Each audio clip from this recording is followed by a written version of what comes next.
हमारी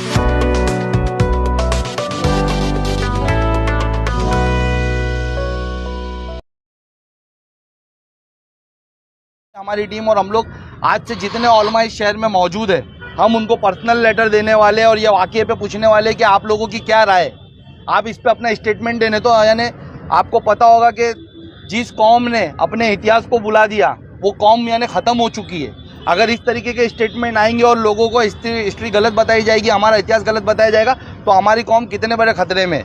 तो हम उन उलमाओं को भेजने वाले, हम इनके साथ रहने वाले, हमारे जो सैयद अली भाई साहब है वो कितने बड़े घराने से, हम उनसे सवाल करते कि साहब ये क्या ये सही है। उनके साथ रहने वाले मैं शमीम खान, शानू पठान और जितने नगर सेवक उनकी पार्टी में है, मैं उनसे सवाल कर रहा हूँ, क्या ये औरंगजेब रहमतुल्लाह अलैह के शान में गुस्ताखी, इस तरीके के स्टेटमेंट उनके जो एमएलए दे रहे वो सही है? देखिए, ये अभी हम लोग पूरी हमारी टीम सीनियर पीआई से मुलाकात करके निकल रही है। हम लोग जो यहाँ के मौजूदा एमएलए है जितेंद्र अवार्ड, उनके खिलाफ एफआईआर दर्ज करवाने आए थे। हमने मांगनी की है कि यहाँ पर उन पर एफआईआर दर्ज हो, तो उसके लिए हम लोग पूरी टीम हमारी यहाँ पर जमा हुई थी। मुद्दा देखिए ऐसा है कि आप लोगों को पता होगा कि पिछले कुछ दिनों से जो लोगों पे केस बनाते थे, उन पे एक दो केस क्या है वो पागल हो गए, और पागल होने के साथ साथ वो कुछ भी स्टेटमेंट कहीं पे भी दे रहे हैं। और अभी उन्होंने माज़अल्लाह करना बोलना नहीं चाहिए, बहुत बड़ी बड़ी गुस्ताखियाँ उन्होंने की। अभी कुरान शरीफ उन्होंने उठाया था। अभी उसके बाद एक जिस पे हम एफआईआर करने आए, वो एफआईआर की मांगनी हमारी ये थी कि औरंगजेब रहमतुल्लाह अलैह उनकी शान में उन्होंने 8 जनवरी 2023 को TV9 मराठी चैनल पे मराठी में एक स्टेटमेंट दिया है, और उसमें उन्होंने उनको क्रूर बादशाह कहा है, जालिम कहा है, उनको मर्डरर कहा है, और कहा है कि वो इंसानियत के नाम पे काला कलंक थे।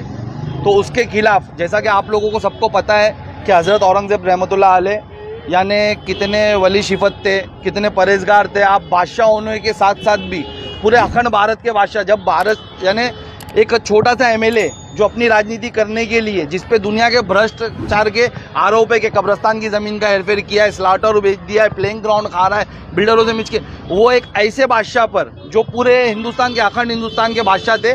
जब हमारी यानी सल्तनत यानी अफगानिस्तान तक हमारे भारत में आता था, हिंदुस्तान में आता था, उस वक्त के बादशाह उतनी बड़ी यानी सल्तनत के बादशाह होने के बावजूद भी वो टोपी बुन करके अपना ज़ाती अखराजात करते थे, बैतुल माल से नहीं, अपना उसमें से हिस्सा नहीं लेते थे। उनके बारे में ऐसे सब स्टेटमेंट दे रहा है, तो उसके खिलाफ हम लोग एफआईआर दर्ज करने आए थे। आज हमारी उनसे आस्था जुड़ी है, उनके हम रोज़े पे जाते हैं, उनके लिए फातिहा पढ़ते हैं, मुस्लिम समाज उनको काफ़ी मानता है।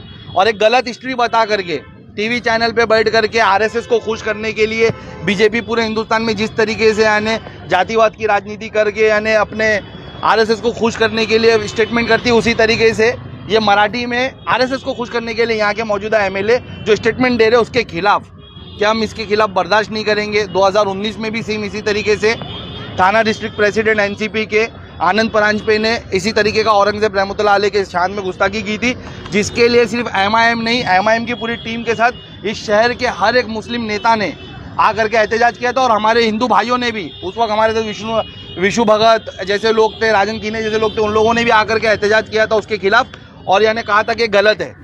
उसी तरीके से आज हम वापस से यानी यहाँ पर आए कि अगर उस वक्त एफआईआर हो गई होती तो ऐसी हरकत दोबारा ना होती। मैं भी आपको उनका बोला हुआ एक छोटा सा क्लिप, घरातल्या सगळ्यांना मारून टाकले, हे मी बोललेलो दाखवलंच नाही, पण मी जे बोलत होतो त्याची लिंक तोडून भलतंच दाखवलं। औरंगजेब क्रूर होता याबद्दल कोणालाही शंका असता कामा नये। तो मानवतेला लागलेला कलंक होता, हेही मी त्या दिवशी बोललेलो। इस तरीके का स्टेटमेंट, अच्छा इनकी चापलूसी और इनके शातिरपना देखिए मराठी में स्टेटमेंट देते ताकि मुमरा के यानी लोगों को समझ में ना आए और ये आरएसएस को खुश भी कर दे। ये यानी जो लोग हमारे खिलाफ है, हमारे खिलाफ साजिशें कर रहे हैं और इस तरीके की झूठी हिस्ट्री फैला करके, एक रूमर्स फैला करके यानी हिस्ट्री को गलत साबित कर रहे, उनका काम कर रही है। तो इसके खिलाफ हमने यहाँ पर एफआईआर की मांग की है। देखिए सीनियर पीआई ने हमसे कहा कि अभी नूपुर शर्मा के केस के बाद सुप्रीम कोर्ट का कुछ ऑर्डर आया है कि जहाँ पर जो वारदात होगी एफआईआर वहाँ पर ही होगी। उन्होंने तत्काल हमसे लेटर बना के मंगवाया, हमारा लेटर उन्होंने अभी रिसीव किया है। उन्होंने कहा है कि वो लेटर भेज रहे वर्तक नगर में और वहाँ पर बोलेंगे कि इस पर एफआईआर हो। और देखिए ये बात यहाँ थमेगी नहीं, एफआईआर तो इंशाल्लाह ताला होगी। और आज मैं यानी पर्सनली हमारी टीम और हम लोग आज से जितने उलमा इस शहर में मौजूद है, हम उनको पर्सनल लेटर देने वाले और ये वाक़े पे पूछने वाले कि आप लोगों की क्या राय है। आप इस पे अपना स्टेटमेंट देने तो यानी आपको पता होगा कि जिस कौम ने अपने इतिहास को बुला दिया वो कौम यानी ख़त्म हो चुकी है। अगर इस तरीके के स्टेटमेंट आएंगे और लोगों को हिस्ट्री गलत बताई जाएगी, हमारा इतिहास गलत बताया जाएगा, तो हमारी कौम कितने बड़े ख़तरे में। तो हम उन उलमाओं को भेजने वाले, हम इनके साथ रहने वाले, हमारे जो सैयद अली भाई साहब है वो कितने बड़े घराने से है, हम उनसे सवाल करते कि साहब ये क्या ये सही है। उनके साथ रहने वाले मैं शमीम खान, शानू पठान और जितने नगर सेवक उनकी पार्टी में है, मैं उनसे सवाल कर रहा हूँ, क्या ये औरंगजेब रहमतुल्लाह अलैह के शान में गुस्ताखी इस तरीके के स्टेटमेंट उनके जो एमएलए दे रहे वो सही है? उनका क्या स्टेटमेंट है? मुफ्ती अशरफ साहब जो उनके स्टेज पे खड़े होकर के बोलते, मैं मुफ्ती साहब से पूछना चाहता हूँ, मैं उन उलमाओं से जिनका वीडियो मैंने अभी बहुत अदब से उनसे मैं पूछना चाहता हूँ, जिनका वीडियो मैंने अभी कुछ दिन पहले देखा था जब उन पर 354 का एक्ट लगा था, कि बोले हमको यानी रोना आ रहा है। तो औरंगजेब रहमतुल्लाह अलैह की तारीख हमसे ज़्यादा आप बेहतर जानते हो, आपका क्या स्टेटमेंट है इस बारे में? इस बारे में आप क्या कहोगे? यानी जितेंद्र अवार्ड से आप लोग स्टेटमेंट जारी करिए, हम सबसे मुलाकात करेंगे, सबको लेटर देंगे और सबको बताएंगे कि किस तरीके से यानी हमारे औरंगजेब रहमतुल्लाह अलैह की शान में गुस्ताखी की जा रही है और यहाँ के एमएलए वो बड़ी शान से कर रहे हैं।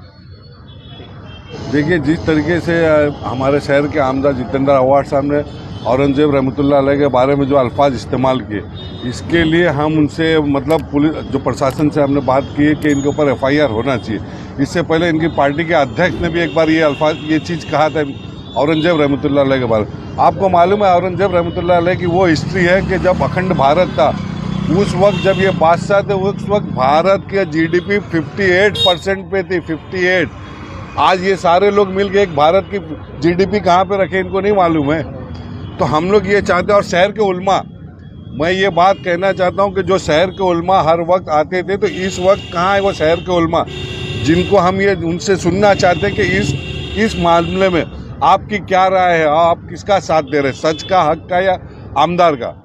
हमारी ये मांग है कि शहर में अगर आप हर चीज़ के लिए उतर रहे ना, तो इसके लिए भी बोलिए। आप लोग मुंह क्यों बंद करके रखे? चाहे मुफ्ती अशरफ हो, चाहे हमारे शहर के जो उलमा इकराम है, उनको इस बात पे इसमें आगे आना चाहिए और उनकी सच्चाई क्या है औरंगजेब रहमतुल्लाह अलैह के बारे में वो यहाँ के लोगों को बताओ। आप बताइए, उलमा बताए कि इस औरंगजेब रहमतुल्लाह अलैह की इतिहास क्या थी और उनका इंसाफ कैसा था। वो जो लोग कह रहे हैं कि मतलब वो मानवता के नाम पे धब्बा था, बताइए, आप हिस्ट्री उठा के दिखाइए, मानवता कौन सी जगह पे उनकी मान्यता खराब थी। वो एक ऐसा बादशाह गुजरा जिन्होंने कभी हुकूमत के खजाने से अपने ऊपर खर्च नहीं किया। उन्होंने अपनी मेहनत करके 40-45 साल का शासन था उनका, लेकिन उन्होंने कभी अपने ऊपर जाती खर्च नहीं बनाया। उन्होंने टोपी बुन के अपना खर्च चलाया करते थे। इस तरीके के बादशाह कुरान शरीफ की वो करते, किताबत करते थे। ऐसे बादशाह के बारे में आप ऐसा कर रहे, वो हमारे मुल्क के बादशाह थे। हम पाकिस्तान की इस बात नहीं कर रहे, हमारे मुल्क की बात करें। हमारे मुल्क में ऐसा बादशाह गुजरा था जिसके बारे में आप इतिहास उठा के देखिए, क्या उसकी कहानी है, क्या सच्चाई है, फतवा, बहुत सी चीजें उनकी। तो इस तरीके का अल्फाज नहीं इस्तेमाल होना चाहिए। हम इसकी निंदा करते, हम इस अल्फाज इसके बारे में हम एकदम खिलाफ है इस चीज़ के। ना हम किसी गैर को बोलना पसंद करते, ना कोई हमारे बादशाह के बारे में कोई ऐसा बोले। सैफ पठान जो मजलिस के ऐसे सिपाही हैं और ऐसे कारनामे जो मुमरा शहर में यहाँ के जो सत्ताधारी कर रहे हैं, जैसे चुनाव आते हैं उन्होंने एक लॉलीपॉप देना चालू कर देते हैं। ये मैं नहीं कहता हूँ, मैं उन उलमाओं से पूछना चाहता हूँ कि जब उनके ऊपर पड़ी तो तुम रोड ब्लॉक कर दिए, मुमरा की हमारी पर्दा नसीन माँ बहनें लोगों को निकलना मुश्किल कर दिए। आइए सभी लोग मिलके, जो हमारे शहर में जो हमारे एक नेक परहेजगार जो हमारे बादशाह थे, उनके ऊपर इन्होंने जो टिप्पणी किया है वो भी देखो मराठी में किया है। क्यों मराठी में किया है? महाराष्ट्र के सभी लोगों को, मराठी लोगों को खुश करना चाहते हैं। क्यों? कि देखो मैं तो मुसलमानों के खिलाफ हूँ, लेकिन मुमरा के शहर को बोलते हैं नहीं नहीं मैं तुम्हारे साथ हूँ। इसमें हमारे सैफ पठान शाह आलम भाई ने तफसील से बताए हैं और उसी के ऊपर इंशाल्लाह मैं सैफ भाई से गुजारिश करूँगा कि वो उलमाओं को आप जो है पत्र दो और उनको बोलो रोड में निकलो। ये पहला एक काम नहीं है, ये बहुत बड़ी बात है। इसके ऊपर हम प्रशासन से न्यायालय तक जाएंगे अगर इसके ऊपर कुछ नहीं होगा।